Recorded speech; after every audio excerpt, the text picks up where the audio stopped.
Mary Lambert has opened up to Cosmopolitan about the most personal subjects possible.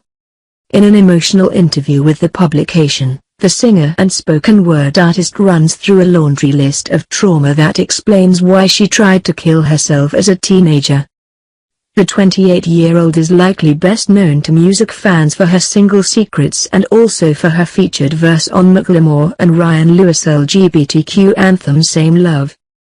And she reveals to Cosmo that music helped turn her life around after an unimaginable series of events that affected her as a child growing up in Washington state.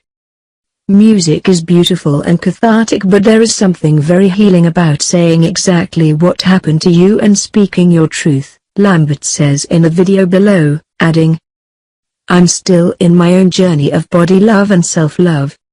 This journey tragically started with the heinous betrayal of a parent.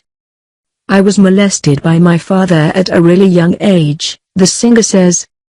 The ordeal confused Lambert as she struggled to fully understand what had been done to her, what it meant and how she could move forward.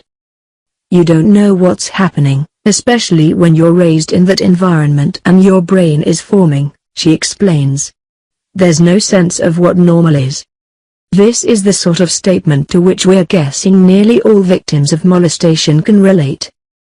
As she grew older, Lambert suffered through signs of a then undiagnosed bipolar disorder, once again unsure how to react to her surroundings and situation.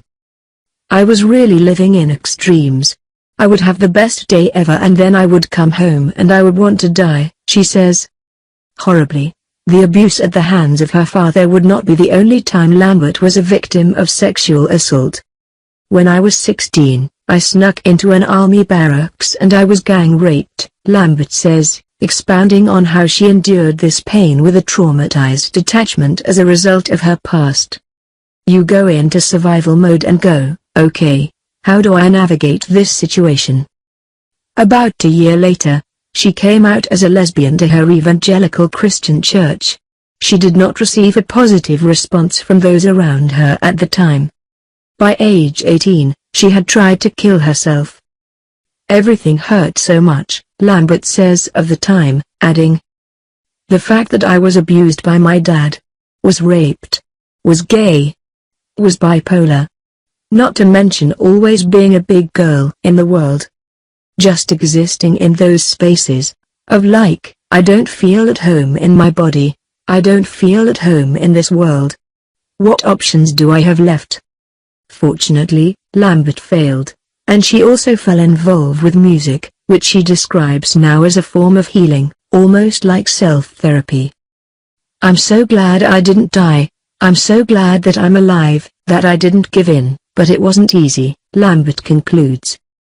"I feel like there is this canned way we talk about trauma, this canned way we talk about suicide. Like, you just go to Spain and you eat tapas, there's your healing. Real healing is S.T. It's dirty and ugly and not easy." Thankfully, though, Lambert has come out the other side of this very hard process. And she's developed a mantra to guide her through the challenging times. It all works out in the end, and if it hasn't worked out then it's not the end.